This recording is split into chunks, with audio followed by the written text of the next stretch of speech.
England ক্রিকেটের ব্যাসবল জামানা কি তবে শেষের পথে? অ্যাশেজে অস্ট্রেলিয়ার কাছে ১-৪ ব্যবধানে লজ্জাজনক হারের পর এবার কি চাকরি হারাতে চলেছেন coach Brendon McCullum? England cricket board বা ইসিবি কিন্তু স্পষ্ট বার্তা দিয়ে দিয়েছে, সামনেই টি-20 বিশ্বকাপ, আর এটাই হতে চলেছে ম্যাকালামের জন্য শেষ লাইফলাইন। ঠিক কী ভাবছে ইসিবি? জানতে হলে ভিডিওটি শেষ পর্যন্ত দেখুন। অস্ট্রেলিয়ার মাটিতে অ্যাশেজ হারের ক্ষত এখনও দগদগে। ১-৪ ব্যবধানে সিরিজ হারের পর থেকেই ইংল্যান্ডের ক্রিকেট মহলে জোর দাবি উঠেছে ম্যাকালামকে সরাও, কিন্তু সামনেই টি-20 বিশ্বকাপ থাকায় এখনই বড় কোনো কঠোর সিদ্ধান্ত নেননি ইসিবি কর্তারা। তবে সূত্রের খবর, ম্যাকালামকে পরিষ্কার জানিয়ে দেওয়া হয়েছে তার ভাগ্য এখন পুরোপুরি ঝুলে আছে আসন্ন টি-20 বিশ্বকাপে ইংল্যান্ড দলে পারফরম্যান্সের ওপর। রিপোর্ট অনুযায়ী হ্যারি ব্রুকের নেতৃত্বাধীন দল যদি বিশ্বকাপে অন্তত সেমিফাইনালে উঠতে না পারে, তবেই কোচ হিসেবে ম্যাকালামের অধ্যায় শেষ হতে পারে।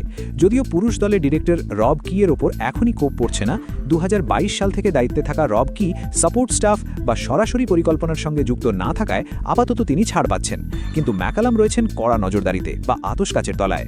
ইসিবির চিফ এক্সিকিউটিভ রিচার্ড গোল্ড এবং চেয়ারম্যান রিচার্ড থমসন দলের প্রস্তুতির পাশাপাশি মাঠের বাইরের শৃঙ্খলা নিয়েও খুব সিরিয়াস।